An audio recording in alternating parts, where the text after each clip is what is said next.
முன்னாடி வேற தேடுவா ஏறி வேலைக்கு போன போன வராது. எனக்கு இப்பதான் ஒரு சின்ன ஞாபகம் வந்துருக்கு. இந்த கண்ணாடி போட்ட உடனே தசாவதார படம் இருக்குல்ல, ஆமா அதுல வர கமலஹாசன் மாதிரி இருக்கீங்க நீங்க.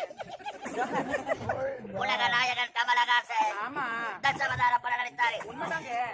கமலஹாசன் இந்த கண்ணாடி என்கிட்ட கடை வாங்கி போனாரு. அதான் படம் ஓடுறாங்க. எந்திர படம் நடித்தாரு ரஜினிகாந்த். ஆமா என்கிட்ட வந்துட்டு அந்த பையன் கடை வாங்கி போனாரு.